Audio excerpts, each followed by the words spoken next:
अल्हम्दुलिल्लाहिल हन्नानिल mannan अल्लज़ी खलक़ल इंसान व अल्लमहुल बयान वस्सलातु वस्सलामु अला रसूलिही सय्यिदिल इंसी वल जान व अला आलिही व अस्हाबिही ज़विल खैरि वल इहसान अम्मा बअद फ़अऊज़ु बिल्लाहि मिनश शैतानिर रजीम बिस्मिल्लाहिर रहमानिर रहीम वमा हुवा अलल गैबि बिज़नीन सदक़ल्लाहु मौलानल अज़ीम वबल्लगना रसूलुहुन नबियुल अमीनुल मतीनुल मुख्तारुल करीम व नहनु अला ज़ालिका मिनश शाहिदीन वश्शाकिरीन वल्हम्दुलिल्लाहि रब्बिल आलमीन। बारगाह रिसालत मुआब सल्लल्लाहु तआला अलैहि वसल्लम में दुरूद पाक का हदिया पेश करें। अल्लाहुम्मा सल्लि अला सय्यिदिना व मौलाना मुहम्मदिन मअदनिल जूदि वल करम व आलिहि व अस्हाबिहिल किराम व इब्निहिल करीम व बारिक व सल्लिम सलातन दाइमतन सरमदन अबदा। अज़ीज़ान गिरामी वक़ार, आज की महफिल पाक में उन्वान सुखन है इल्म ग़ैब मुस्तफ़ा सल्लल्लाहु तआला अलैहि वसल्लम। वो रसूल गिरामी वक़ार सल्लल्लाहु तआला अलैहि वसल्लम के इल्म के समंदर के इंतहा को कौन नाप सके। देने वाला खुदा है, लेने वाला रसूल है। अल्लाह के बहुत सारे राज़ों में से एक राज इल्म ग़ैब मुस्तफ़ा भी है। रसूल करीम सल्लल्लाहु तआला अलैहि वसल्लम को कितना इल्म अता हुआ, कितना ग़ैब जानते थे, ये उम्मत का बहस का मौजू नहीं है।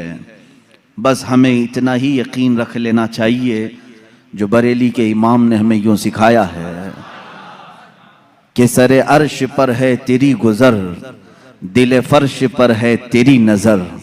या रसूल अल्लाह, सरे अर्श पर है तेरी गुज़र, दिल फर्श पर है तेरी नज़र। मलकूत व मुल्क में नहीं कोई शय वो जो तुझ पे आया नहीं।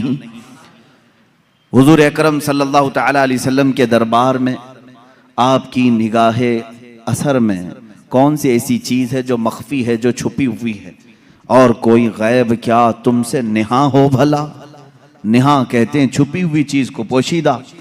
और कोई गैब क्या तुमसे निहा हो भला, जब ना खुदा ही छुपा तुम पे करोड़ों दुरूद। रसूल गिरामी वक़ार सल्लल्लाहु तआला अलैहि वसल्लम को अल्लाह ताला ने जो मौजज़े अता किए, उन मौजज़ात में से एक अजीम मौजज़ा आपका इल्म गैब भी है।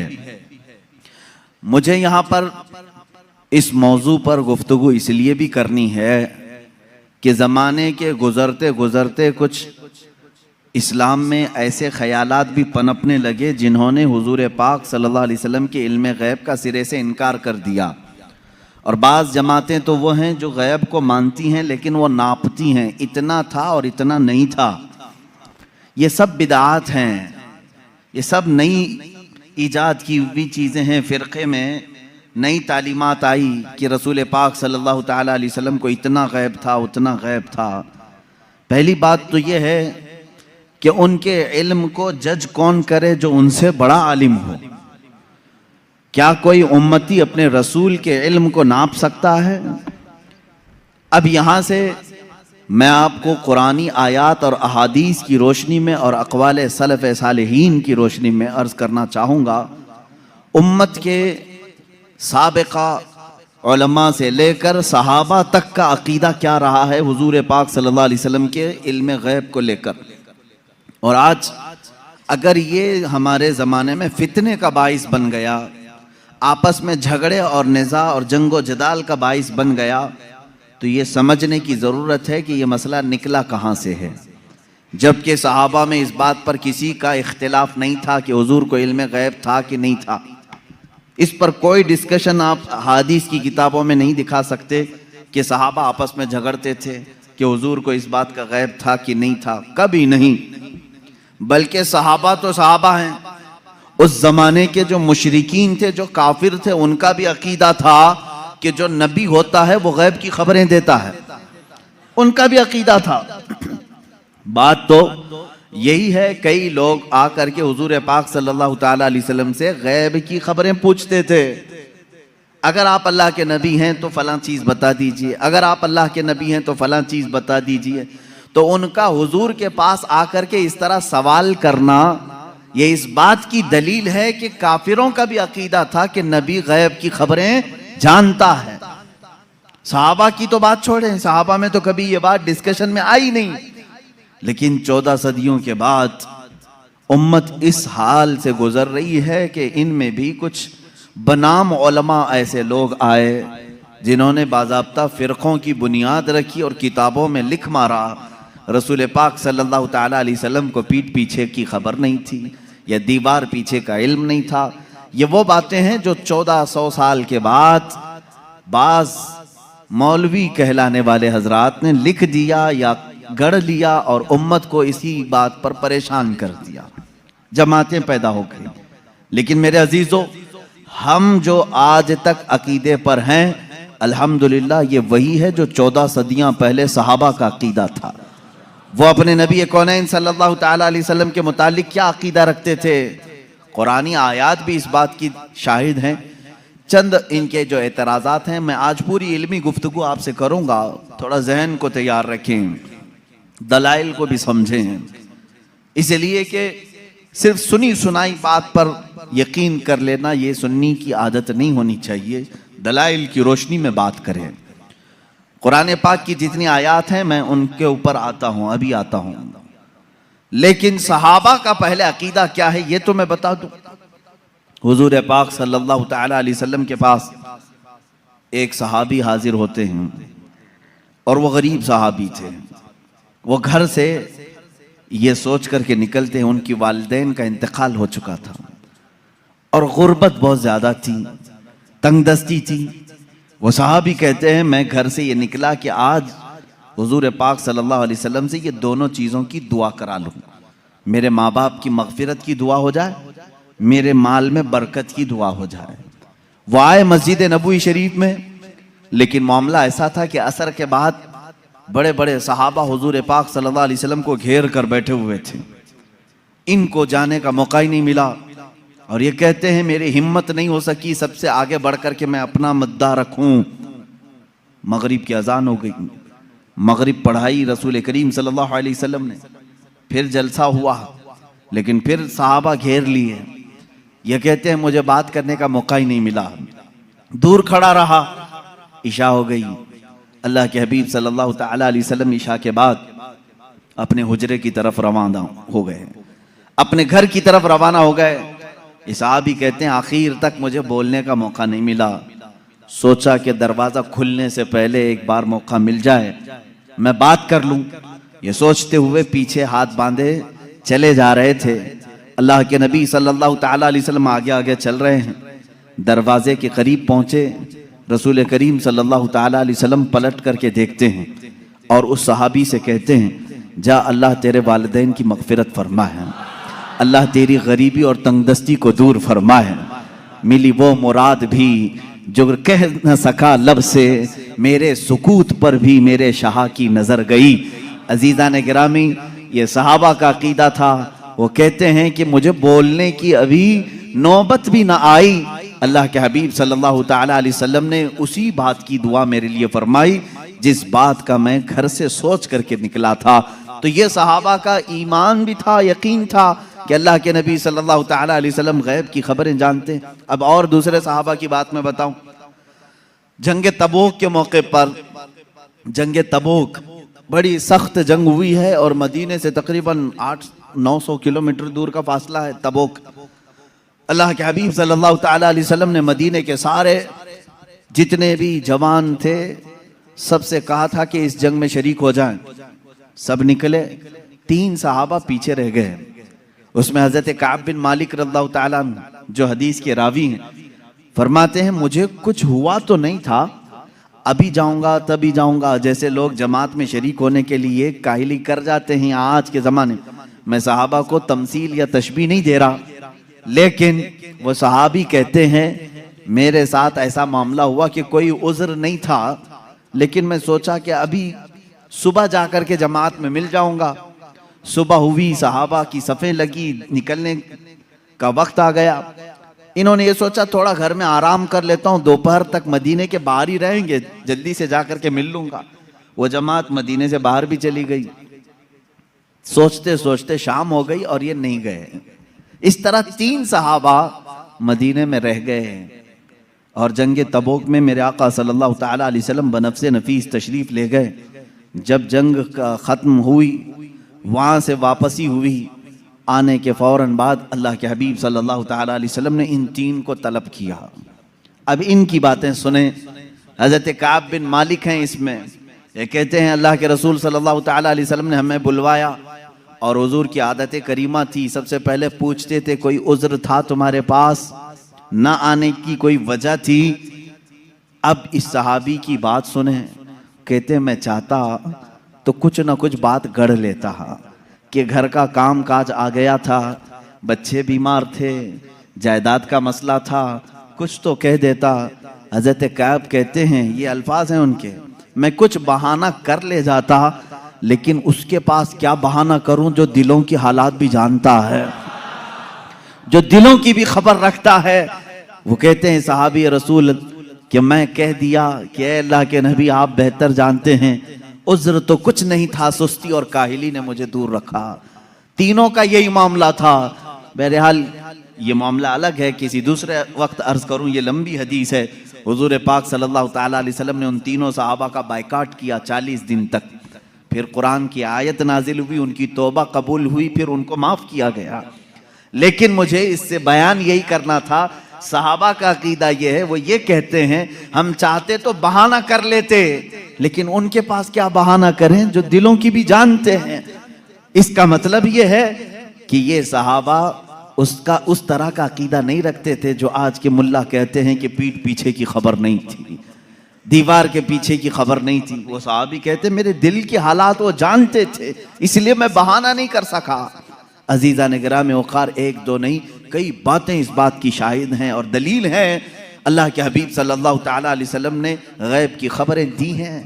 अब मुझे ये बताएं, नबी जो लफ्ज़ है ये किसी भी दुनिया की डिक्शनरी में जाकर उठाओ, अरबिक लफ्ज़ है ये, नबी अरबिक वर्ड है, इसका तर्जुमा कहीं से भी जाकर के आप देखें, नबी का माना होता है गैब की खबर देने वाला, गैब की खबर देने वाला। इसका डेफिनेशन ही ये है, अगर वो गैब की खबरें ना दे तो फिर नबी कैसा, वो लफ्ज ही उसके ऊपर सूट नहीं करेगा अगर वो गैब की खबर नहीं जानते हो। गैब की खबर से मुराद क्या है मेरे अजीजों? जो जाहिर है हम इसको कहते हैं जाहिरी खबर, और गैब में बहुत सारी चीजें आती हैं। जमीनों का इल्म, आसमानों का इल्म, तुम्हारे नसब का इल्म, तुम्हारे दिलों के अंदर छुपे हुए राजों का इल्म, तुम्हारे घरों में मौजूद खबरों का इल्म, बहुत सारी चीजें आती हैं, ये सब गैब में आती हैं। अब हज़रत ईसा अलैहिस्सलाम के मुतालिक कुरान कह रहा है, व उब्रिउल अकमह वल अबरस व उहिल मौता बिइज़्निल्लाह व उनब्बिउकुम बिमा ताकुलून व मा तदखिरून फी बुयूतिकुम। हज़रत ईसा अलैहिस्सलाम कहते हैं कि मैं तुम्हें वो सब चीज़ों की बात बता दूंगा, खबर दे दूंगा जो कुछ तुम अपने घरों में बैठकर खाते हो और जो कुछ तुम जमा करते हो। ये कौन कह रहा है? ईसा अलैहिस्सलाम। उनकी जुबान में कुरान बयान कर रहा है। कुरान ये कह रहा है ईसा अलैहिस्सलाम उन तमाम चीज़ों की खबर देते थे जो लोग अपने घरों में खाते हैं, जो लोग अपने घरों में जमा करते हैं। जब बनी इसराइल के नबी ईसा अलैहिस्सलाम घरों में मौजूद खानों की खबर दे सकते हैं, सैयदुल अंबिया सल्लल्लाहु ताला अलैहि वसल्लम पूरी उम्मत की खबर नहीं रख सकते? अजीज़ा ने गिरामी वक़ार, रसूल गिरामी वक़ार सल्लल्लाहु ताला अलैहि वसल्लम कितना गैब रखते थे, कितना नहीं, एक अलग टॉपिक है। मैं आपको इस मसले को निहायत ही अखलाक के साथ, तमीज़ के साथ, तहजीब के दायरे में बताऊंगा, इसलिए कि कभी कभार होता है कि कोई जोश में और जज्बे में इधर से उधर चला जाए, लेकिन मैं बड़े अदब के साथ आपसे अर्ज करूंगा। इल्म गैब का इनकार कहां से आया, क्यों हुआ, और हमारा आज ये मसला क्यों बना? उसकी वजह यह है कि बाज सलफी और वहाबी और उनकी पैरवी में जमाअत देवबंद, जिनके बाज उलमा ने हुजूर पाक सल्लल्लाहु ताला अलैहि वसल्लम के कुछ इल्म गैब का इनकार किया, उनकी किताबों में मौजूद है। अब यहीं से ये मसला निकला, उनके इस मज़ऊमा बातिल अकीदे के ऊपर इमाम अहले सुन्नत फाजिल बरेलवी रहमतुल्लाह ताला अलैह ने पूरी किताब तसनीफ फरमाई, अद्दौलतुल मक्किया बिल माद्दतिल गैबिया, जिसमें तकरीबन 200 दलाइल से साबित किया है कि हुजूर पाक सल्लल्लाहु तआला अलैहि वसल्लम को मा कान व मा यकून का इल्म था। जो कुछ हो चुका और जो कुछ होने वाला है सबका इल्म था, सबका इल्म था। अब अगर हुजूर पाक सल्लल्लाहु तआला अलैहि वसल्लम के इल्म गैब के मुतालिक आप डिस्कशन में आ जाएं, तो अब मैं आपको बताता हूं, आपको किसने बताया कि इंसान अव्वल कौन था? दुनिया में सबसे पहले कौन आया? ये सबको मालूम है कि नहीं? आदम अलैहिस्सलाम है। वो सबसे पहले नबी थे, सबसे पहले रसूल थे। अब इससे पहले भी अगर जाएं, आदम अलैहिस्सलाम को पैदा कैसे किया गया? आदम अलैहिस्सलाम जन्नत में रहे, जन्नत से फिर दुनिया में भेजे गए। उनकी पैदाइश के मामलात, उनके दुनिया में आने के मामलात, फिर सैयदना नूह अलैहिस्सलाम ने तबलीग फरमाई 950 साल। उसके बाद और भी अंबिया इकराम अलैहिस्सलाम के वाक़यात, ये सब बातें आपको बताई किसने? किसने खबर किया? कौन बताया आपको? सबका नुक्ता इत्तिहाद तुम्हारे यहाँ जमा होगा मुहम्मदुर रसूलुल्लाह सल्लल्लाहु अलैहि वसल्लम। अगर अल्लाह के रसूल सल्लल्लाहु तआला अलैहि वसल्लम ना बताते तो न तुम्हें आदम अलैहिस्सलाम की खबर थी, न तुम्हें नूह अलैहिस्सलाम की खबर थी, न तुम्हें इब्राहीम और इस्माइल अलैहिस्सलाम की खबरें थी, न तुम्हें हज़रत यूसुफ अलैहिस्सलाम के वाक़यात मालूम थे। कुरान जो कुछ भी बयान हुआ है वो मुस्तफ़ा की ज़ुबान से तो बयान हुआ है, मेरे आका सल्लल्लाहु तआला अलैहि वसल्लम के ज़ुबान से बयान हुआ है। तो मेरे अजीज़ों, जो हो चुका हुजूर उसका भी इल्म रखते हैं, जो हो चुका मेरे आका सल्लल्लाहु तआला अलैहि वसल्लम उसका भी इल्म रखते हैं, उसकी खबर रखते हैं। अब बाद में होने वाला ये भी आपको मालूम है, हर मुसलमान का अकीदा है क़यामत आने वाली है या नहीं? अगर इनकार करोगे तो इस्लाम से निकल जाओगे। क़यामत कैसे आएगी इसका पूरा नक्शा भी मालूम है, कैसे आएगी आपने उलमा से सुना होगा, किताबों में पढ़ा होगा। क़यामत के करीब क्या क्या हालात होंगे, निशानियां क्या क्या हैं, ये सब चीज़ें बताई गई। याजूज माजूज आएंगे, दज्जाल निकलेगा, सूरज पश्चिम से निकलेगा, दाब्बतुल अर्ज़ आएगा, ये बड़ी बड़ी निशानियां। ईसा अलैहिस्सलाम नाजिल होंगे, इमाम मेहदी का ज़हूर होगा, ये बड़ी बड़ी निशानियां। और उसके बाद एक दिन ऐसा आएगा कि सूर फूंका जाएगा। ये इसराफील अलैहिस्सलाम के हाथ में अभी सूर है, फरिश्ते हैं, और वो बाजे की शक्ल की एक चीज़ है, उससे आवाज़ धीरे धीरे निकलेगी और उसके बाद फैलती जाएगी, निहायत तेज़ हो जाएगी। उसी आवाज़ के धमाके से पूरी दुनिया का इख्तिताम होगा। फिर सूरज चांद टकरा दिए जाएंगे, तारे फट जाएंगे, ज़मीन उड़ा दी जाएगी, पहाड़ रूई के गाले की तरह उड़ रहे होंगे। फिर मैदान क़यामत कायम किया जाएगा, क़यामत आएगी। इतना सारा डिटेल ये किसने बताया आपको? ये कौन बताया है? अगर रसूल पाक आने वाली खबरों को नहीं जानते थे तो फिर क़यामत की खबर कभी नहीं देते। इसका मतलब है अल्लाह के नबी सल्लल्लाहु तआला अलैहि वसल्लम आदम अलैहिस्सलाम की पैदाइश से लेकर रोज़े क़यामत तक जो सूर फूंका जाएगा, कायनात की हर चीज़ से वाकिफ थे, हर चीज़ से बाखबर थे। हुजूर अकरम सल्लल्लाहु तआला अलैहि वसल्लम का इल्म गैब कितना था, कितना नहीं था, अब इस पर आते हैं हम। इसलिए कि बाज़ उलमा, उनसे हमारा भी डिस्कस हुआ, उन्होंने कहा कि आप खामखा वहाबी और देवबंदी जमाअत से इख्तिलाफ रखते हैं। हम कभी इनकार नहीं करते हुजूर सल्लल्लाहु तआला अलैहि वसल्लम के इल्म गैब का, लेकिन हम ये कहते हैं कि पूरा पूरा इल्म गैब उनके पास नहीं था। हमारा उन्होंने बाज़ाब्ता हमारे साथ ये डिस्कस किया, पूरा इल्म गैब नहीं था। हम हम हुजूर के थोड़े से इल्म गैब का इनकार नहीं करते, हाँ था रसूल को, लेकिन पूरा नहीं था हर चीज का। मैंने कहा इस पर क्या दलील है आपके पास? उन्होंने कहा बाज़ मकामात पर हुजूर ने कहा है मुझे मालूम नहीं, बहुत सारे ऐसे मकामात हैं वाक़या हो गया, हुजूर को उसकी खबर नहीं रही। इसका मतलब है हुजूर को पूरे इल्म गैब का पूरा इल्म गैब नहीं था, थोड़ा सा तो था, हम इसका इकरार करते हैं। मेरे अजीज़ों, जवाब सिर्फ इतना ही है कि चलो मियाँ, हम और आप बैठते हैं, हम ये लिखते हैं कि हुजूर का क्या क्या इल्म गैब था, और आप ये लिखो कि हुजूर को किस किस चीज़ का नहीं था। मुबारक हो तुम्हें, तुम हुजूर के इल्म गैब की नफी पर लिखते जाओ और हम हुजूर के इल्म गैब के इस बात पर लिखते जाएंगे कि अल्लाह के नबी सल्लल्लाहु ताला अलैहि वसल्लम को किन किन चीजों की खबर थी और तुम किन किन चीजों की नहीं थी, इस पे लिखो। और उसके बाद मातम करो अपनी जिंदगी पर कि अल्लाह ने तुम्हें किस तरह की ये ड्यूटी लगाई कि नबी कौनैन का नक्श निकालने पर पूरी जिंदगी लगा दी। हुजूर पाक के सल्लल्लाहु ताला अलैहि वसल्लम के मर्तबे को कम करने के लिए तुम्हें ड्यूटी लग गई, तुम इस चीज पर तैयार हो गए। अजीजा ने गिरामी वक़ार, पहले ये तो मुझे बताएं कि कौन है जो ये इंसाफ करेगा, इतना था इतना नहीं था, कितना था? क्या तुम नबी के जमाने में हो? हुजूर पाक सल्लल्लाहु ताला अलैहि वसल्लम से तुमने कुछ पूछा है इस बारे में? चलो अगर 100 चीजों का इल्म था हुजूर सल्लल्लाहु ताला, या इल्म गैब अगर 100 को कहते हैं तो तुम बताओ हुजूर के पास 70 था कि 75 था कि 80 था कि 82 था? कोई हद है तुम्हारे पास? नहीं बता सकेंगे, मेरा चैलेंज है। वो कहते हैं बाज का था। अरे मियां, वो बाज की भी तो तहदीद कर दो, बाज का मतलब क्या है?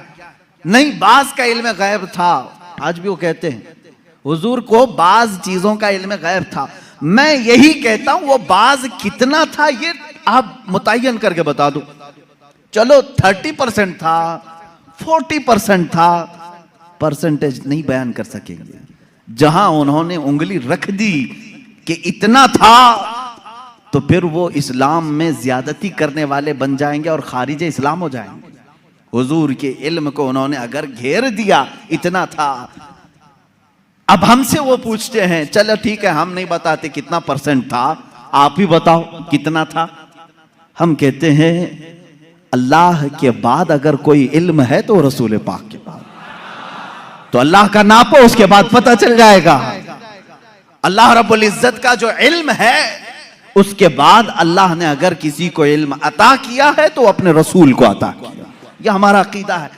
अब हमें मालूम नहीं अल्लाह का इल्म कितना है, अब हमको वो असल मालूम नहीं, तो फिर जिसको अता किया उसका क्या हम हिसाब कर सकेंगे? अब एक एग्जाम्पल मैं आपको बता दूं। सैयदना खिजर अलैहिस्सलाम, जिनको खदिर कहा गया है, मूसा अलैहिस्सलाम और हजरत खदिर का जो वाकया है सूरह कहफ में है। उन्होंने खुद कहा है कि मुझे बाज चीजों की हिकमत दी गई। हजरत मूसा अलैहिस्सलाम हजरत खिजर से मिलने के लिए गए थे, मालूम होगा आपको वाकया। मूसा अलैहिस्सलाम अपने ज़माने के जलीलुल क़द्र पैगंबर है। आपने अल्लाह की बारगाह में दुआ की कि अल्लाह जो इल्म और हिकमत से भरा हुआ तेरा बंदा है, मुझे उससे मुलाकात करा। अल्लाह ने फरमाया एक मछली भून करके ले चलो, समंदर के किनारे किनारे चलते रहो, जहां ये मछली जिंदा होकर समंदर में चली जाए वहां मेरे उस बंदे से तेरी मुलाकात होगी। कुरान पाक में ये मौजूद है सूरह कहफ में। मूसा अलैहिस्सलाम अपने गुलाम के साथ लेकर चलते रहे एक जगह आराम करने के लिए। आप रुके, सो गए, मछली वहीं जिंदा हुई, भुनी हुई मछली, तली हुई मछली जिंदा हुई और समंदर में कूद गई। गुलाम ने खबर नहीं किया, उठाया नहीं। मूसा अलैहिस्सलाम आराम फरमा रहे थे, फिर जब बेदार हुए तो गुलाम भूल गए, आगे चल पड़े। मूसा अलैहिस्सलाम को भूख की शिद्दत हुई तो आपने कहा लाओ वो मछली खा लेते हैं, अब लंबा सफर नहीं होगा। तब गुलाम ने कहा वो मछली वहीं उछल कर चली गई थी जहां आप आराम कर रहे थे। वाकया तवील है। वापस मूसा अलैहिस्सलाम वहां आए तो देखा एक सफेद पोश बुजुर्ग थे। उन्होंने आपका नाम लेकर के आपको सलाम की, मुलाकात हुई। हजरत मूसा अलैहिस्सलाम ने उनसे कहा कि मैं आपके साथ कुछ दिन रहना चाहता हूं। उन्होंने कहा तुम मेरे साथ नहीं सब्र कर सकोगे। मूसा अलैहिस्सलाम ने कहा रहूंगा। उन्होंने एक शर्त रखी, मैं जो भी काम करूं उस पर पूछना मत कि ऐसा क्यों किया। मूसा अलैहिस्सलाम इस पर पाबंदी के साथ चलते रहे। 3 वाकयात कुरान में बयान किए गए। कश्ती पर बैठे और वो कश्ती वाला फ्री में बिठाया दोनों को, मूसा अलैहिस्सलाम और हजरत खिजर को। आप हजरत खिजर उसकी कश्ती को फाड़ने लगे। मूसा अलैहिस्सलाम ने कहा कि ये फ्री में बिठाया है, उसकी कश्ती को आप फाड़ रहे हैं।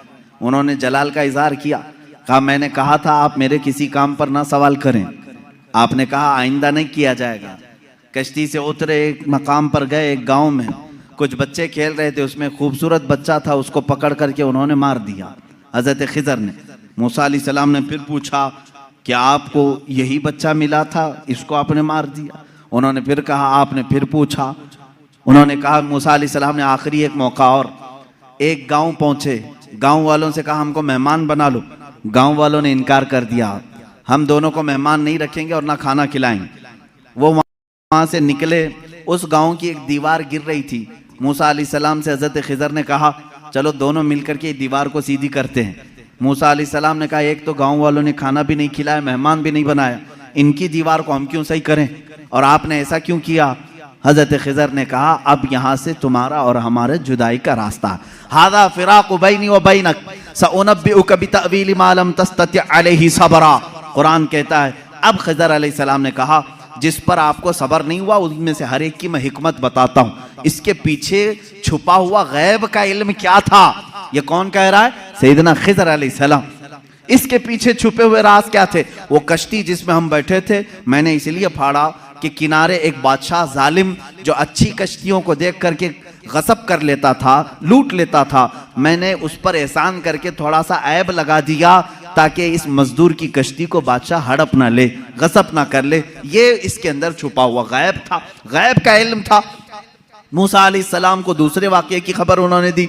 वो बच्चे के मुतालिक मुझे अल्लाह की तरफ से ये इल्म था कि वो बड़ा होकर के अपने माँ बाप को भी मारेगा और कातिल बल्कि वो काफिर बना डालेगा, इसलिए मैंने उसको मार दिया ताकि इसके वालिदैन महफूज रहें, ईमान की हालत में रहें। तीसरे, उस दीवार को हमने जो सही किया वो दर हकीकत दो यतीमों की थी, उनके बाप ने उस दीवार के पीछे खजाना दफन किया है, अगर ये गिर जाती तो गांव वाले हड़प ले जाते। मैंने उन यतीमों की हिफाजत के लिए दीवार को सही किया। ये तीन गैब की खबरें बताते हैं हजरत खिज़र। उसके बाद जो बात है खिज़र, सैयदना खिज़र, इनके मुतालिक खुद इख्तिलाफ है कि ये नबी थे कि वली थे, नबी थे कि वली थे। बाज़ उलमा ने कहा बनी इसराइल के नबी थे, बाज़ उलमा ने कहा नहीं वो अपने वक्त के वली थे। बहरहाल अल्लाह ने उनको इल्म हिकमत अता किया था। अब आओ मैं आपको बताता हूँ कितना दिया था। अब यही बात चल रही ना, कितना दिया था, इतना कि उतना। हजरत मूसा अलैहिस्सलाम ने हजरत खिज़र से पूछा कि आपको कितना इल्म गैब मिला। वो समंदर के सफर पर थे, समंदर को तो जानते हैं आप, इसका किनारा कौन देखा है, इधर शुरू हुआ कि उधर खत्म हुआ मालूम ही नहीं पड़ता। समंदर तो वहां तक दिखता है जहां तक आसमान लगा हुआ दिखता है। समंदरों को आपने देखा होगा तो मालूम है, हमने सफर भी किया है, कोई किनारा समंदर का दिखता नहीं जल्दी। हजरत खिज़र उस वक्त कश्ती में बैठे हुए हैं मूसा अलैहिस्सलाम के साथ। एक चिड़िया उड़ती हुई आई, बैठी, उसने चोंच मारा और समंदर से कतरा पानी पी और उड़कर चली गई। हजरत खिज़र कहते हैं इल्मे इलाही की मिसाल समंदर की तरह है, और चिड़िया ने जितना कतरा पानी उसमें से पिया उतना भी मुझे नहीं मिला है। ये कौन कह रहा है? सैयदना खिज़र, बनी इसराइल के नबी, जिनके गैब की खबरें मूसा अलैहिस्सलाम को बताई गई, उतना इल्म था उनके पास जो चिड़िया समंदर के कतरे में, समंदर में से जितना पी ले। मेरे अजीजों, अब यहाँ से कितना और इतना का अंदाजा वही कर सकेगा जो इल्म इलाही को नापा होगा। अल्लाह का इल्म कितना है।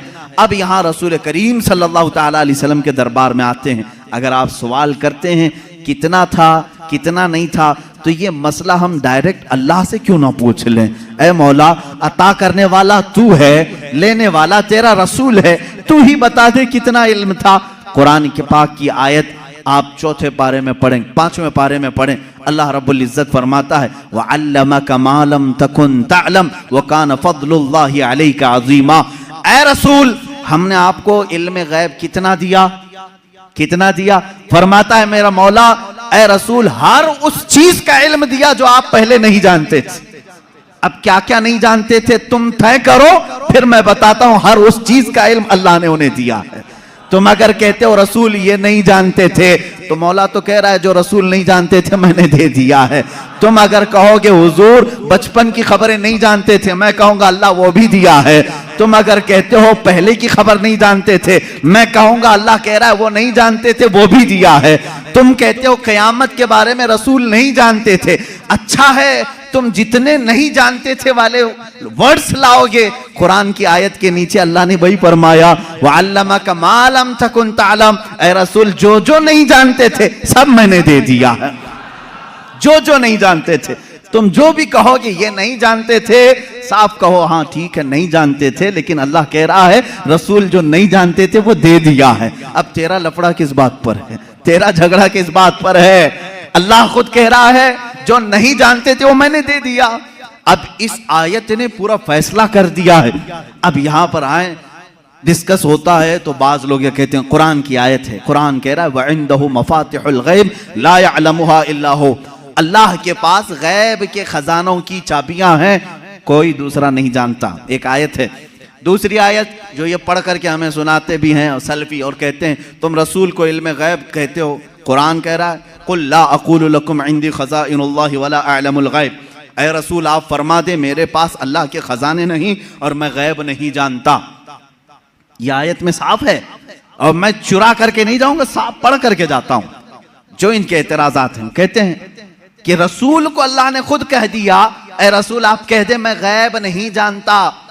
रसूल ने कहा उम्मत से दो चीजें ये बताते हैं, इंदहु मफातिहुल गैब ला यअलमुहा इल्ला हु, अल्लाह के पास है गैब के खजाने की कुंजियां चाबियां, कोई दूसरा नहीं जानता। दो आयतें, एक तीसरी आयत और भी पढ़ते हैं और ये कहते हैं इन्नल्लाह इंदहु इल्मुस्साअति व युनज़्ज़िलुल गैथ व यअलमु मा फिल अरहाम व मा तदरी नफ्सुम माज़ा तक्सिबु गदा व मा तदरी नफ्सुम बिअय्यि अर्दिन तमूत, बेशक अल्लाह के पास 5 चीजों का इल्म है, उसको कोई दूसरा नहीं जानता। कयामत कब आएगी, बारिश कब आएगी, माँ के पेट में क्या है, यअलमु मा फिल अरहाम व मा तदरी, और कोई आदमी ये नहीं जानता कि कल क्या होगा। 5वीं चीज है कोई ये नहीं जानता कि किस जमीन में मरेगा। 21वें पारे की आयत है, अल्लाह फरमा रहे 5 चीजों का इल्म अल्लाह ही के पास है। मेरे अजीजों ये सवालात के बौछार हैं जो एक सीधे साधे भोले भाले सुन्नी मुसलमान के सर पर लाद दिए जाते हैं और उसे बोझल करके कहा जाता है।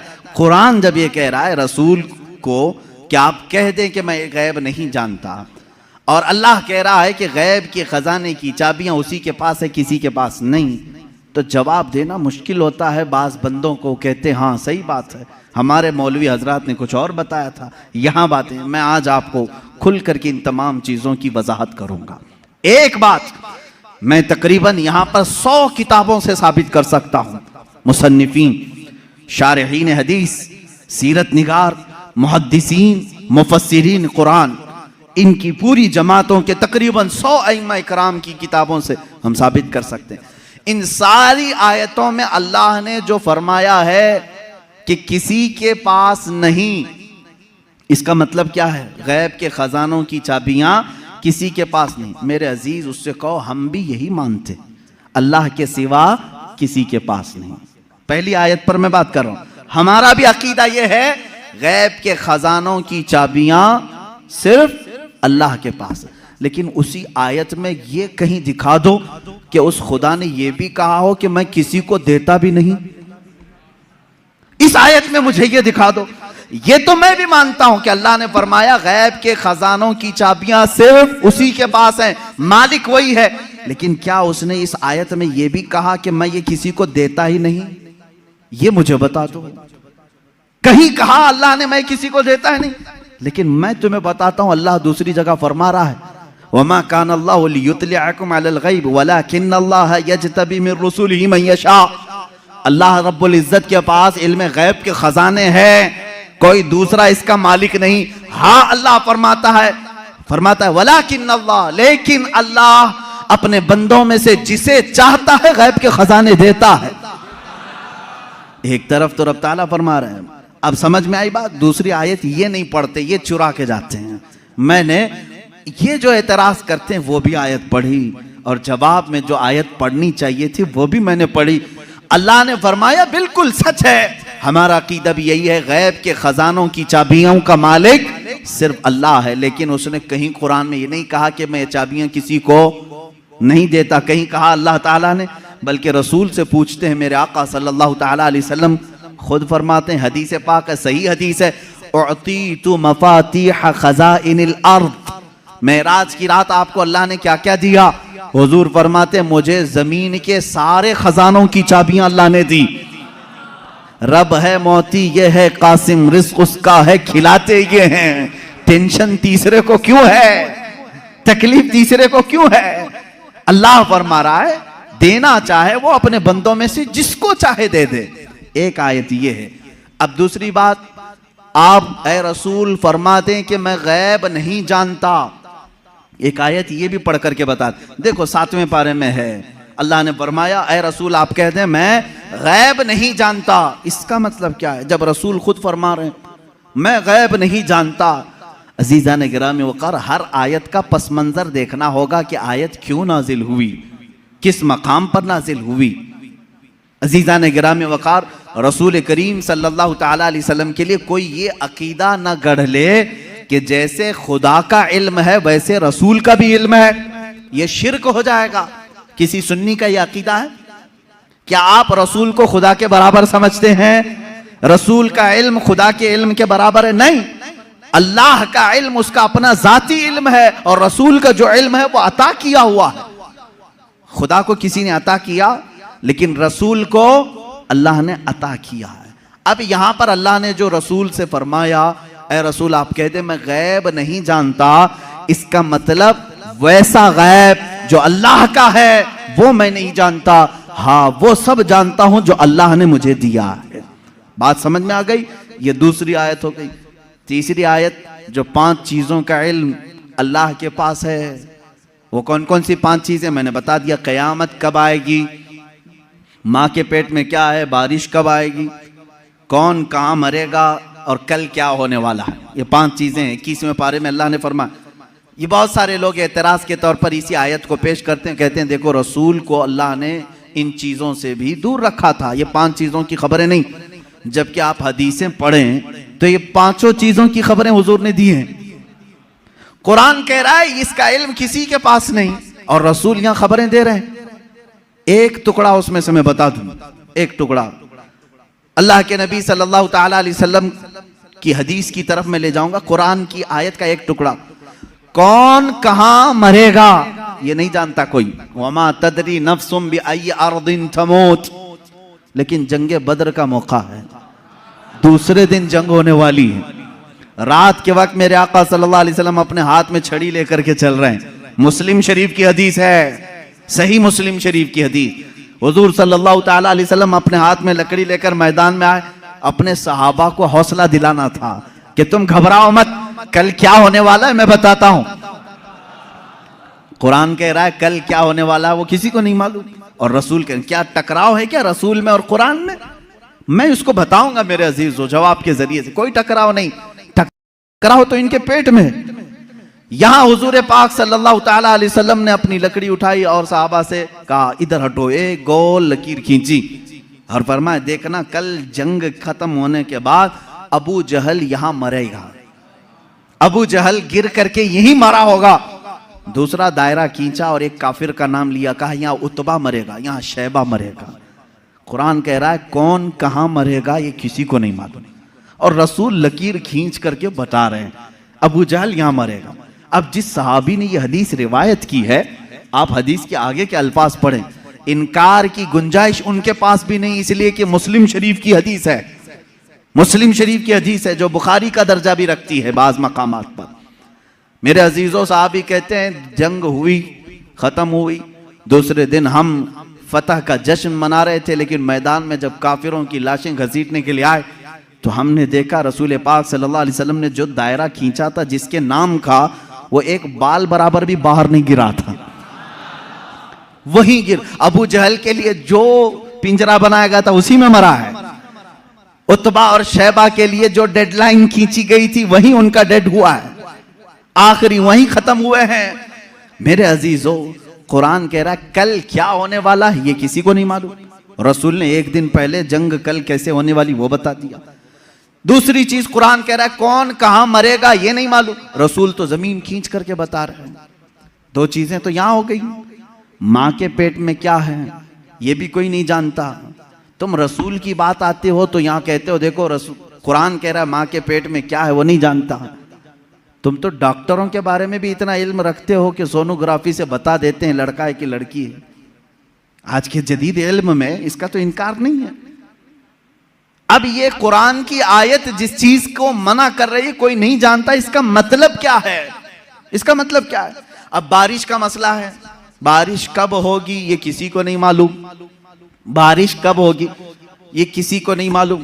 लेकिन बारगाह मुस्तफ़ा सल्लल्लाहु अलैहि वसल्लम में एक साहबी हाजिर हुए, कहा कि आका कहत पड़ गया है, बकरियां सूख रही हैं, जानवर मरने के करीब में, बारिश नहीं है, कब आएगी?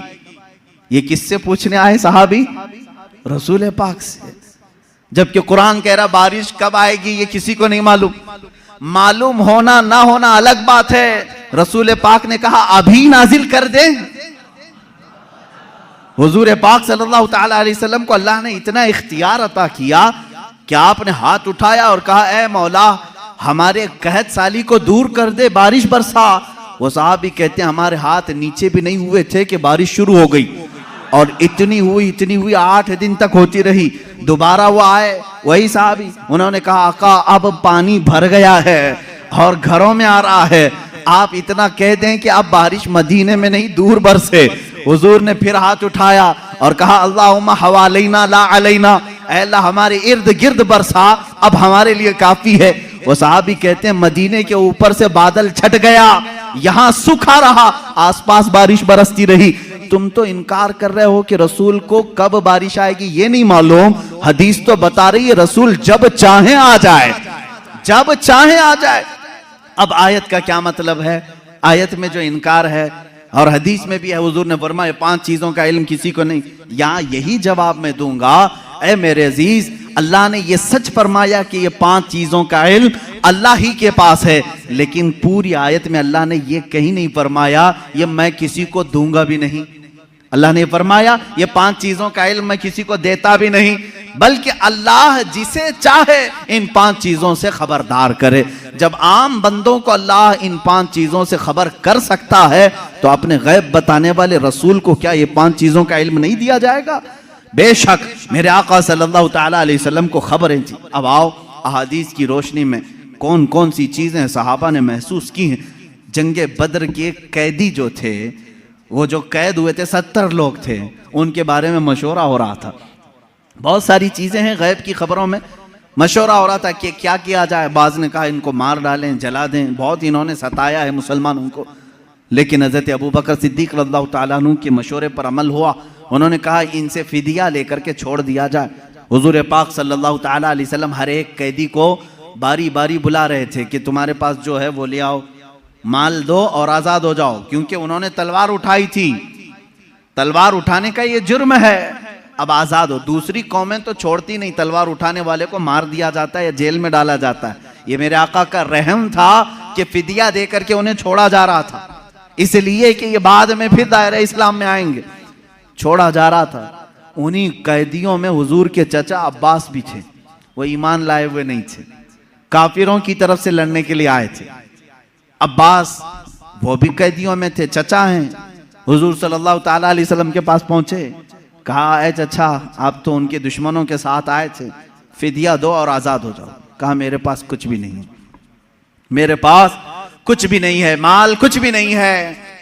हुजूर पाक सल्लल्लाहु ताला अलैहि वसल्लम ने क्या फरमाया जानते हैं? कहते हैं चचा जब मक्का से निकले थे अपनी बीवी उम्मुल फजल को एक गठरी आपने सिक्कों की दी थी, फलां जगह छुपाने के लिए कहा था, वो गठरी मंगवाएं और फिदिया दें और आज़ाद हो जाएं। अल्लाह अकबर। हज़रत अब्बास कहते हैं ये राज था मेरा और मेरी बीवी का।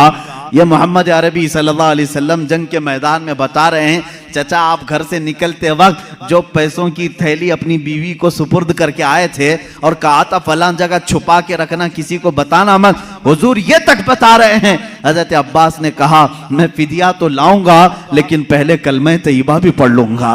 दायरा इस्लाम में आई हज़रत अब्बास रज़ियल्लाहु ताला अन्हु हुजूर सल्लल्लाहु ताला अलैहि वसल्लम पर ईमान लाए।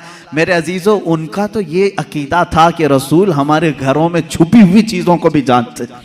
जंगे बद्र में आए हुए और भी जंगे बद्र ही से मुतालिक बड़ी नफीस बात है, हदीस है। जंगे बद्र में जो कुफार और मुशरिकीन आए थे, इसमें कई गैब छुपे हुए हैं, कई गैब जिनकी खबरें हुजूर सल्लल्लाहु अलैहि वसल्लम ने दी। खत्म हुई, इसमें काफिरों को भारी नुकसान हुआ था, बड़ा नुकसान हुआ था। ये तो मालूम है कि सिर्फ 14 सहाबा की वफात हुई, शहादत हुई, बाकी 70 उनके मारे गए, 70 कैदी बनाए गए, पूरा माल वो छोड़ के भागे थे। जो 1000 की तादाद में आए थे और इधर 313 ही थे। उसके बाद वो इसी गम में पेचोखम खा रहे थे, गलता पेचा थे। मक्का के लोग यानी हसद में जल रहे थे। उनमें से एक शख्स था सफवान, उसके बाप को कत्ल कर दिया गया था मैदान बद्र में। उमैया बाप मार दिया गया। जब लोग जाकर के वाकयात सुना रहे थे, वो बहुत मालदार आदमी था सफवान, बहुत गम में आ गया कि मेरे बाप इतने बड़े आदमी सरदार कुरैश को मोहम्मद के साथियों ने कत्ल कर दिया। गम और गुस्से में गैज़ में वो जल रहा था। उसी की कैटेगरी का एक और शख्स उमैर बिन वहब। उमैर बिन वहब इनका बेटा कैदी बन करके हुजूर के पास गिरफ्तार हो चुका था। एक का बेटा कैदी बना है, एक का बाप मारा गया है। दोनों सेम कैटेगरी के हो गए, दोस्ती जल्दी होती है। ऐसे दोनों का जब मैटर सेम हो तो दिल की बातें शेयर होती रहती हैं। उमैर बिन वहब सफवान बिन उमैया के पास आए, हतीम काबा के अंदर, खाना काबा के हतीम के अंदर बैठे। उमैर बिन वहब ने कहा मेरे पास तो कुछ है नहीं, माल और दौलत, लोगों के कर्जे बड़े हुए हैं और हर कोई कर्जा मांगने आता है। ऐसे में मेरे बेटे को मोहम्मद ने कैद कर लिया है, क्या कहूँ। सफवान ने देखा सेम मैटर मेरा भी है, मुझे भी बदला लेना है, इसका भी है, एक काम करते हैं। उसने ऑफर दिया, कहा ए उमैर तेरे सारे कर्जे चुका दूंगा, प्लस इनाम दूंगा और मेरी तरफ से तलवार दूंगा, बस तू मोहम्मद का कत्ल करके आ। सल्लल्लाहु तआला अलैहि वसल्लम दोनों खुफिया मीटिंग करते हैं खाने काबा की हतीम में बैठकर। और उसके बाद सफवान ने अपनी तलवार को जहर में बुझाकर आग में तपा करके कि किसी को थोड़ा जख्म भी दे दिया जाए तो वो मर जाए, इतनी जहरीली तलवार उमैर बिन वहब के हाथ में थी। उमैर बिन वहब को शैतान कुरैश कहते थे कि सबको भड़काने वाला, जंगे बदर में लाने वाला। उमैर बिन वहब ये जहरीली तलवार लेकर मदीने आए। मदीने जिस वक्त ये पहुंचा, यहाँ हालात कैसे थे। मस्जिद नबवी के अंदर वो कैदी बंधे हुए थे, हुजूर पाक सल्लल्लाहु तआला अलैहि वसल्लम अंदर हैं, हज़रत उमर फारूक रज़ियल्लाहु तआला अन्हु चंद सहाबा के साथ पहरा दे रहे थे। और हज़रत उमर जहाँ खड़े हों, किसकी मजाल है कि अंदर जाए। जब वो करीब आया, अभी करीब आ रहा था उमैर बिन वहब, हज़रत उमर बिल्कुल चौंक गए और उसके बाद अपने साथियों से कहा खुज़ू हाज़ल कल्ब, पकड़ो इस कुत्ते को, ये आया क्यों है मदीना, ये बद्र में दुश्मन बन करके आया था। ये अल्फाज है हदीस पाक में, कहा इस कुत्ते को पकड़ो जो पूरे लोगों को भड़का करके बद्र में ले आया था, और झपट पड़े उस पर और उसके गले में रुमाल डाल करके उसको फंदा बना लिया। कहा क्यों आया है, कहा नहीं बस बेटे से मिलने आया था, बेटे से मिलने आया था, मेरा बेटा कैदी हुआ है तुम्हारे यहाँ, देखूं तो कुछ हाल चाल पूछ लूं इसलिए आया हूं।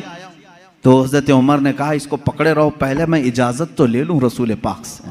अंदर गए, कहा या रसूल अल्लाह सल्लल्लाहु तआला अलैहि वसल्लम, उमैर बिन वहब आया है, कुरैश का वो भड़काने वाला आदमी जो जंग बद्र में सारे लोगों को उकसा रहा था, और मुझे लगता है उसकी नीयत सही नहीं है। कौन कह रहा है? उमर इब्न खत्ताब रज़ियल्लाहु तआला।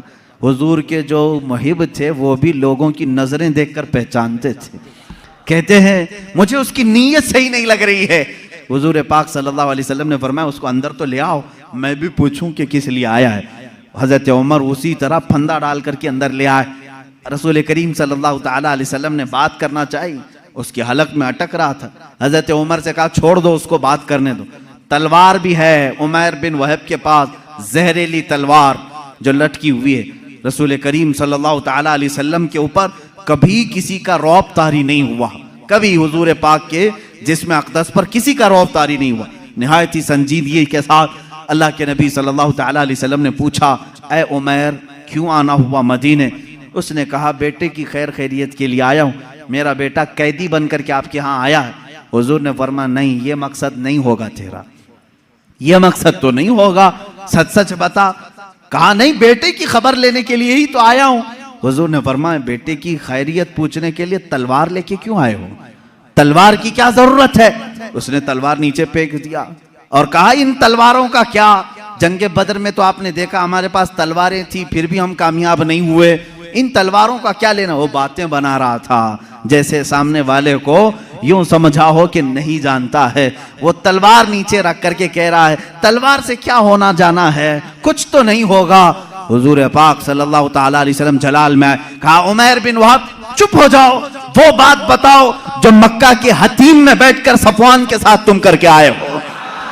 हतीम काबा के अंदर बैठ करके तुमने जो सफवान के साथ डीलिंग की है, मुआहिदा किया, वो बात बताओ। ये रसूल पाक सल्लल्लाहु अलैहि वसल्लम ने जैसी कहा, उमैर बिन वहब कहता है मेरे बदन में राशा तारी हो गया, कपकपी तारी हो गई, इसलिए कि ये बात मेरे और सफवान के दरमियान राज थी। मक्का में तीसरा कोई नहीं जानता था, मदीने में बैठा हुआ ताजदार मदीना मेरी खबर दे रहा है। उमैर बिन वहब ने कहा, अशहदु अन्नका मुहम्मदन रसूलुल्लाह, मैं गवाही देता हूं कि आप अल्लाह के सच्चे रसूल हैं। तलवार छोड़ दी, ईमान ले आए। हजरत उमर ने गले से गले लगा लिया और उसके बाद बाहर आकर के कहते हैं सहाबा से, ऐ लोगों, पहले मुझे ये शख्स खिंजीर से ज्यादा नापसंद था, लेकिन ईमान लाया है, अब मुझे मेरे अजीज बेटे से ज्यादा महबूब है। ये ईमान की अलामत भी है। अल्लाह के नबी सल्लल्लाहु ताला अलैहि वसल्लम ने वो खबर दी जो हतीम काबा में बैठ करके वो राज़ो नियाज से बातें कर रहे थे।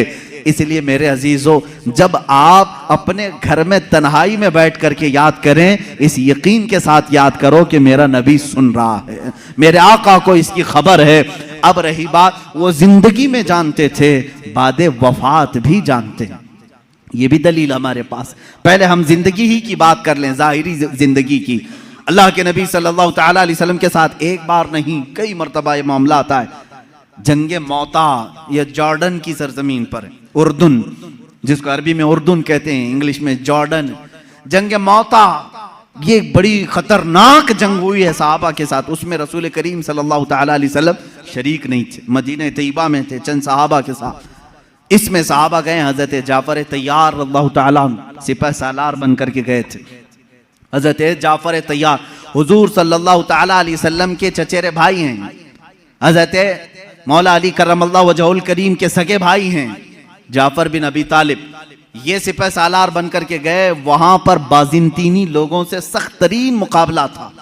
मदीने में मेरे आका सल्लल्लाहु ताला अलैहि वसल्लम बैठे हुए, जंगे मौता हो रही। आज आप जाकर के कैलकुलेट करके देख लेना, मदीने से जॉर्डन का फासला कितना है, काफी ज्यादा होगा। वो एक अलग कंट्री है, आज ये सऊदी अरब अलग कंट्री है। दोपहर का वक्त है, अल्लाह के नबी सल्लल्लाहु ताला अलैहि वसल्लम मस्जिद में बैठे हैं, सहाबा सामने हैं। हुजूर अकरम सल्लल्लाहु ताला अलैहि वसल्लम अचानक आपकी आंखों में आंसू का कतरा है। आपने फरमाया, जंगे मौता में जाफर तैयार के हाथ में अलम था, लेकिन वो शहीद कर दिए गए, शहीद कर दिए गए। फिर फरमाया, अब अलम अब्दुल्ला बिन रवाहा के हाथ में है। हुजूर सल्लल्लाहु ताला अलैहि वसल्लम यहाँ सहाबा को बता रहे हैं। थोड़ी देर के बाद हुजूर ने फरमाया, अब्दुल्ला भी शहीद कर दिए गए। एक और सहाबी का नाम लिया। फिर उसके बाद हुजूर सल्लल्लाहु ताला अलैहि वसल्लम ने फरमाया, ए मेरे सहाबा, अब अलम उसके हाथ में है जिसको सैफुल्लाह कहा जाता है, यानी अल्लाह की तलवार के हाथ में अब झंडा आया है। कौन है? खालिद बिन वलीद के हाथ में है। अल्लाह रब्बुल इज्जत खालिद बिन वलीद के हाथ में फतह रखा है। उसके बाद शाम हुई, सहाबा इकराम को हुजूर ने बशारत दे दी, खुशी मनाओ कि जंगे मौता में इस्लाम को फतह नसीब हुई, मुसलमान गालिब आए। ये जंग ख़त्म होने के तकरीबन 1 महीने के बाद सहाबा वापस आए, और जब जंग की फतह की खबर मदीने में फैलती थी तो लोग खुशियों से इस्तकबाल के लिए बाहर जाते थे, लेकिन यहाँ मदीने में पहले से खुशियाँ हो चुकी थी। 1 महीने के बाद वो सहाबा आए और वह आकर के हालात बयान करना चाह रहे थे। सहाबा ने कहा, रुको रुको, हम खुद बताते हैं जंगे मौता में क्या क्या हो रहा था। वो कहते हैं, क्या पहले झंडा जाफर अबी तालिब के पास नहीं था? कहा हाँ था। वो शहीद हो गए, उनके बाद अब्दुल्ला के पास था? कहा हाँ था। कहा उनके बाद जैद बिन हारसा के पास था? कहा हाँ उनके पास था। फिर झंडा खालिद बिन वलीद के हाथ में आया और फतह हो गई। वो सहाबा कहते हैं, हम लड़ने के लिए गए थे, तुम मदीने में बैठे थे, खबरें तुम दे रहे हो। उन सहाबा ने कहा, हाँ बात हमारे इल्म गैब की नहीं, रसूलुल्लाह के इल्म गैब की है। जिस वक्त तुम जंग के मैदान में थे, अल्लाह के नबी पूरे मौता जंग का नक्शा हमें मदीने में बता रहे थे। अजीजा अजीज़ान गिरामी वक़ार, इसी को इमाम अहले सुन्नत फाजिल बरेलवी ने फरमाया है, सरे अर्श पर है तेरी गुजर, दिल फर्श पर है तेरी नजर, मलकूत मुल्क में नहीं कोई शय, वो जो तुझ पे आया नहीं। या रसूल अल्लाह, और कोई गैब क्या तुमसे नेहा हो भला, जब ना खुदा ही छुपा तुम पे करोड़ों दुरूद। अजीज़ान गिरामी वक़ार, बेशुमार वाक़यात में सहाबा कहते हैं हमें मालूम था अल्लाह के नबी सल्लल्लाहु तआला अलैहि वसल्लम को इसकी खबर थी। अब अपने बाद होने वाले हालात को जो हुजूर ने बयान किए वो खुद एक अलग टॉपिक है। क़यामत की निशानियां, रसूल करीम सल्लल्लाहु तआला अलैहि वसल्लम ने क्या क्या नहीं बयान किया। एक सहाबी हज़रत हुज़ैफ़ा बिन यमान रदियल्लाहु तआला, ये एक ऐसे सहाबी हैं, ये इनकी खुसूसियत ये थी, हज़रत उमर फारूक इनको देखते रहते थे। क्यों जानते हैं? ये राज हुजूर सल्लल्लाहु तआला अलैहि वसल्लम के कुछ राजों से ये वाकिफ थे।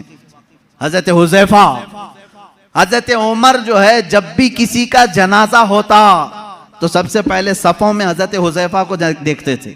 अगर हज़रत हुज़ैफ़ा नमाज में हैं तो हज़रत उमर नमाज पढ़ते थे, अगर हज़रत हुज़ैफ़ा नहीं होते तो हज़रत उमर भी नमाज नहीं पढ़ते। क्यों? क्या बात है? क्या चीज ऐसी थी?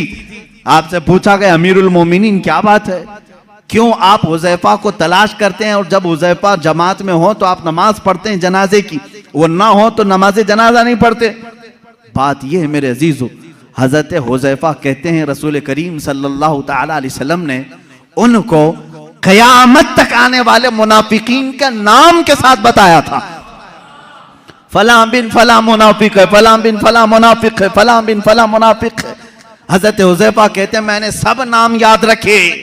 हज़रत उमर कहते हैं ये राज़े रसूल के जानकार थे और ये जानते थे कि कौन मरा है, मोमिन मरा है कि मुनाफिक मरा है। हज़रत हुज़ैफ़ा जिस जनाजे में शरीक होते, हज़रत उमर कहते मोमिन का जनाजा गया, जहाँ नहीं होते वो खुद ही दूर हट जाते। हज़रत हुज़ैफ़ा नहीं है इसका मतलब है दाल में कुछ काला ज़रूर है। मेरे अजीज़ों, हुज़ूर अकरम सल्लल्लाहु तआला अलैहि वसल्लम ने उन्हें नाम के साथ बताया था। क्या ये गैब की खबर नहीं है? ये गैब की खबर नहीं है किसके दिल में क्या छुपा है? ईमान और निफाक तो ये दिल की कैफियत का नाम है। हुज़ूर अकरम सल्लल्लाहु तआला अलैहि वसल्लम नमाज की हालत में हों और सहाबा इकराम पीछे नमाज पढ़ रहे हों, तब भी हुज़ूर फरमाते हैं तुम्हारे रुकू और सजदे भी मुझसे छुपे हुए नहीं, तुम अपने दिलों में जो सोचते हो वो भी खबरें अल्लाह ताला मुझ पर मुनकशिफ फरमाता है। अब हज़रत हुज़ैफ़ा रज़ियल्लाहु ताला अन्हु फरमाते हैं, वही हदीस सुन लें। हुज़ूर अकरम सल्लल्लाहु ताला अलैहि वसल्लम एक दिन अपने हुजरे से बाहर आए, मिंबर पर खड़े हो गए, फज्र की नमाज पढ़ाकर मिंबर पर खड़े हो गए, खुतबा देते रहे, खुतबा देते रहे। हज़रत हुज़ैफ़ा कहते हैं ज़ोहर की अजान हो गई, ज़ोहर तक ज़ोहर की नमाज पढ़ाई। हुज़ूर पाक सल्लल्लाहु अलैहि वसल्लम फिर मिंबर पर चढ़े, खुतबा देते रहे, असर हो गई। असर के बाद फिर खुतबा दिया, मगरिब हो गई, मगरिब के बाद फिर खुतबा दिया, इशा हो गई। इतना लंबा खुतबा पूरी जिंदगी पाक में कभी नहीं था। हज़रत हुज़ैफ़ा रज़ियल्लाहु ताला अन्हु इस हदीस के रावी फरमाते हैं ये वो दिन था जब मैं तन्हा नहीं और भी सहाबा थे। अल्लाह के नबी सल्लल्लाहु ताला अलैहि वसल्लम ने अपनी वफ़ात के बाद से लेकर क़यामत तक आने वाले हर फितने को हुजूर ने खुतबे में बयान किया।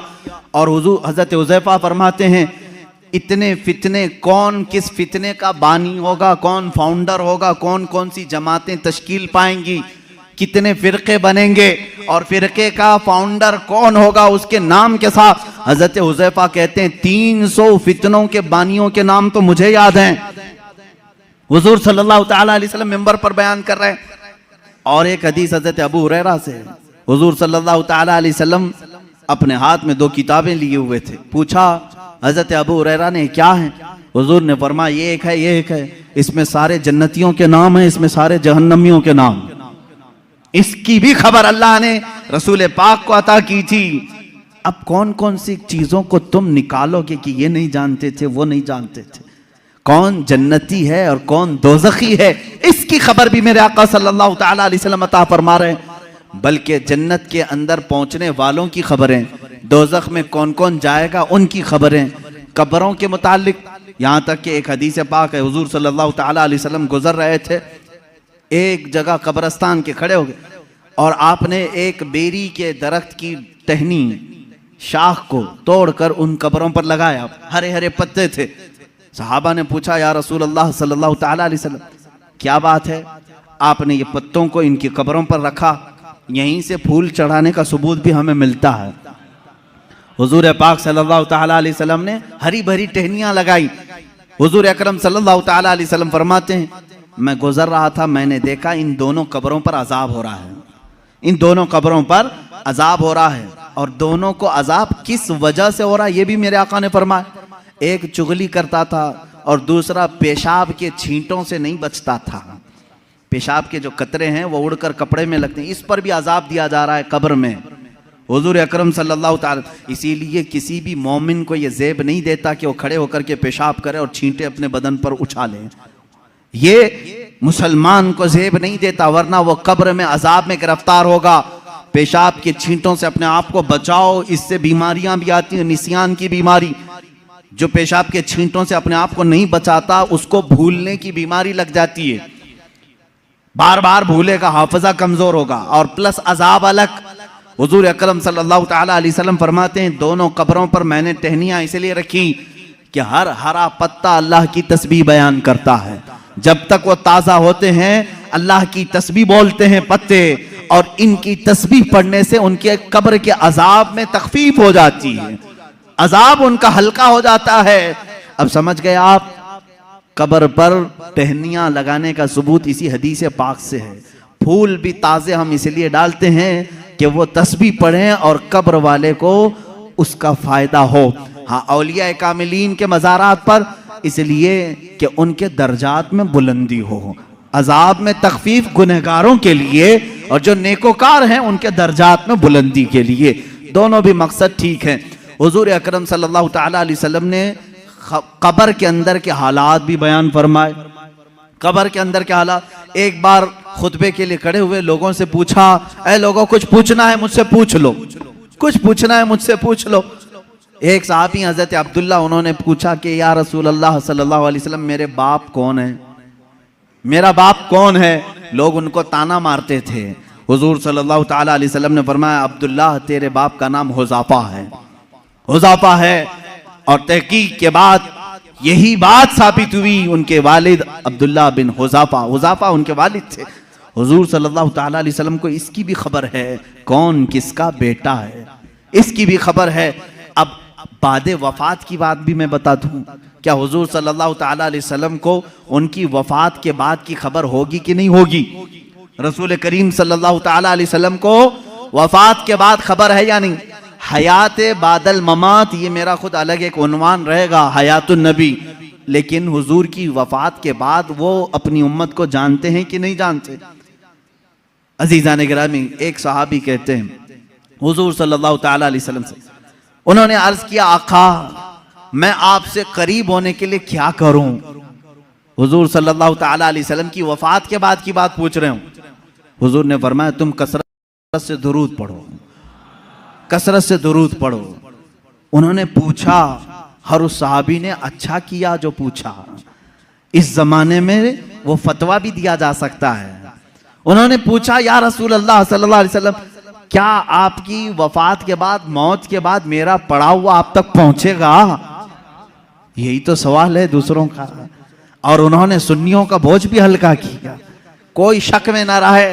हुजूर पाक सल्लल्लाहु अलैहि वसल्लम ने जवाब में भी इतना ही नहीं फरमाया पहुंचेगा, बल्कि यूं फरमाया सहाबी को, वो और लोग हैं जिनके मरने के बाद हड्डियां गल जाती हैं, जिस्म सड़ जाता है। इन्नल्लाह हर्रम अलल अर्दि अन तअकुला जसादल अंबिया फनबियुल्लाहि हय्युन युरज़क़। अल्लाह के नबी फरमाते हैं, हदीस है, बेशक अल्लाह ने जमीन को हराम कर दिया है, वो नबियों के जिस्मों को खा नहीं सकती। अल्लाह के नबी जिंदा होते हैं और रिस्क भी दिए जाते हैं, उनको रिस्क दिया जाता है। तुम जो दुरूद पढ़ते हो सिर्फ पहुंचता नहीं, मेरे आका फरमाते हैं, जिसने दुरूद पढ़ा मैं उसे भी जानता हूं, उसके बाप को भी जानता हूं। पढ़ो दुरूद मुबारक। अल्लाहुम्मा सल्लि अला सय्यिदिना मुहम्मद व अला आलिहि व अस्हाबिहि व बारक व सल्लम अबदा। रसूल करीम सल्लल्लाहु ताला अलैहि वसल्लम फरमाते हैं, मैं उसको भी जानता हूं, उसके बाप को भी जानता हूं।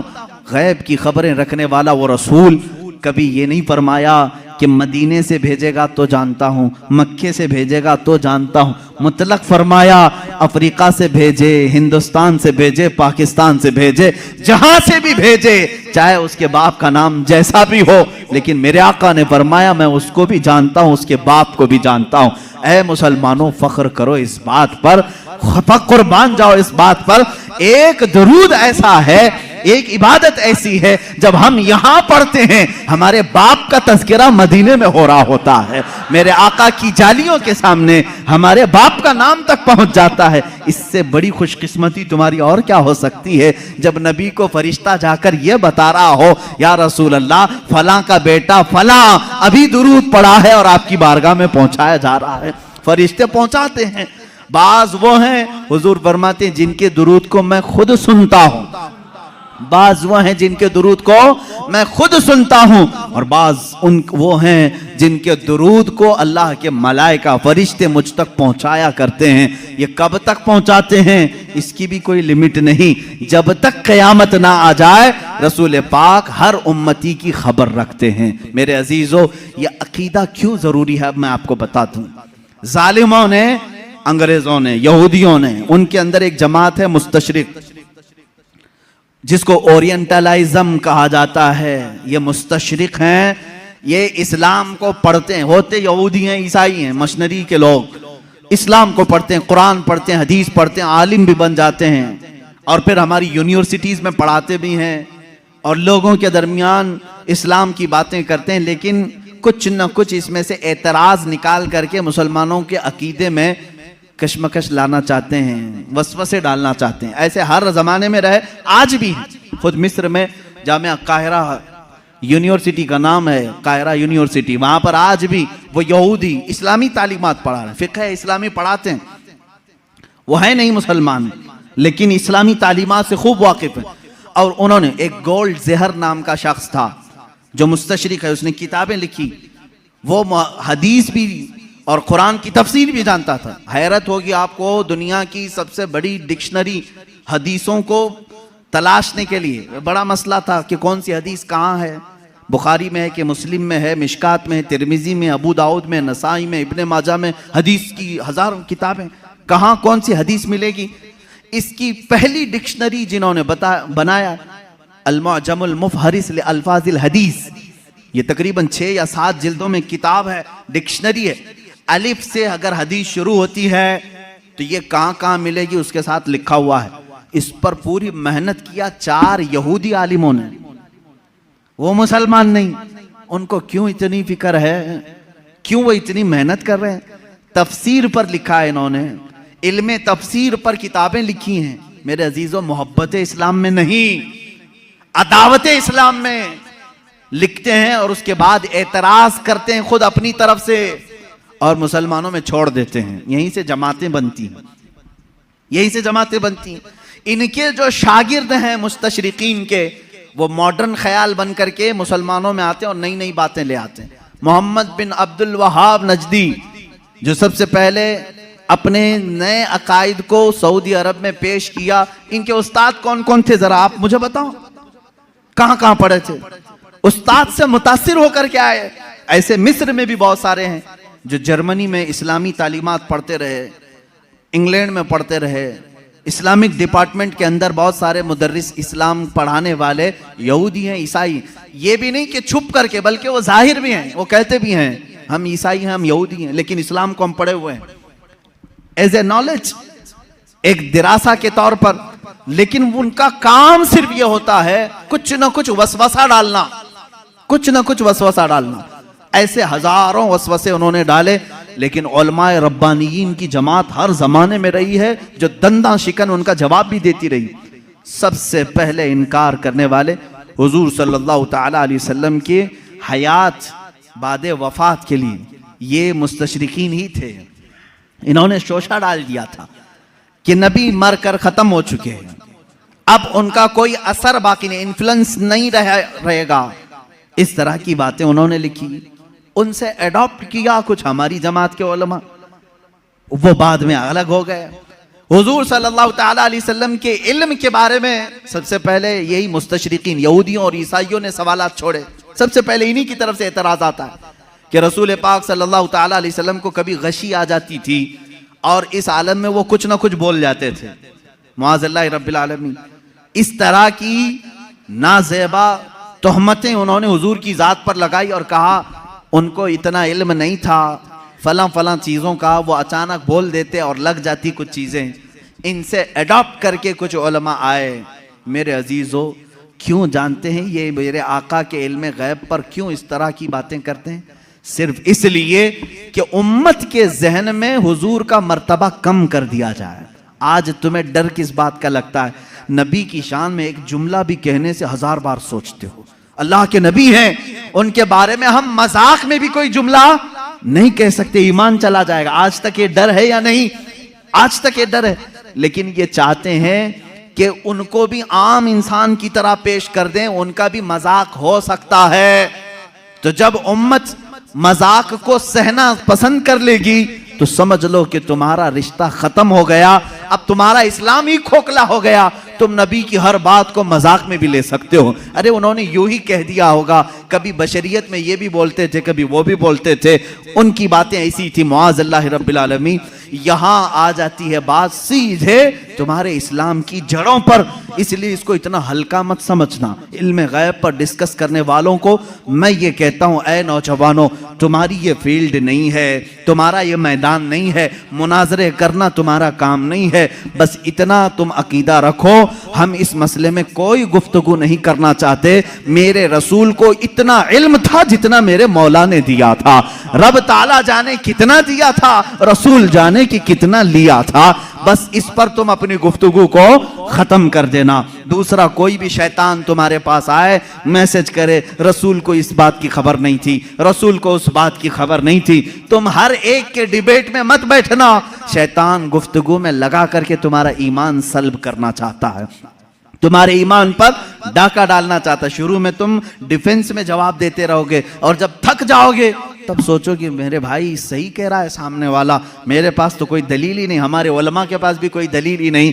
इमाम राजी के पास शैतान आकर के उनके खुदा का यकीन उनका मुतजलजल कर गया था। इमाम राजी वक्त के बड़े इमाम हैं। शैतान एक बुजुर्ग की शक्ल में आया और कहा, तुम अल्लाह को एक मानते हो, क्या दलील है तुम्हारे पास? उन्होंने दलील दी। दूसरा, उसने शैतान काट दिया, कहा ये तो नहीं हो सकता। दूसरी उन्होंने दलील दी, वो भी काट दिया। उन्होंने अल्लाह के एक होने पर 360 दलीलें दी। उनकी मौत का वक्त करीब था, 360 दलीलें दी। लेकिन बाद में उनके पीरो मुर्शिद नजमुद्दीन कुबरा रहमतुल्लाह ताला अलैह, उनकी मदद आई। उन्होंने कहा इमाम राजी को, ए राजी, तू उससे क्यों नहीं कहता कि मैं अपने खुदा को बगैर दलील के एक मानता हूं? बस इतना कह दे और दामन छुड़ा ले। फिर इमाम राजी ने कहा, एक वक्त ऐसा आ गया था राजी का, वो सोचने लग गए थे कि अल्लाह एक है भी कि नहीं है, एक है कि नहीं है, डगमगा दिया था शैतान। तब फिर पीरो मुर्शिद की निस्बत भी काम आई। कहा नहीं, इस बारे में मैं दलील ही नहीं देता, मैं मानता हूं अल्लाह एक है तो एक है। मैं यही आपको आज कहना चाहूंगा मेरे अजीज, तुम्हारा इल्म इतना नहीं कि हर शैतान से मुकाबला करो, हर डिबेट में तुम हिस्सा लो, ये तुम्हारी जिम्मेदारी नहीं। ये डिबेट करना, मुनाजरा करना, ये उलमा मुफ्तियान कराम मुनाजिरीन इस्लाम पर छोड़ दो।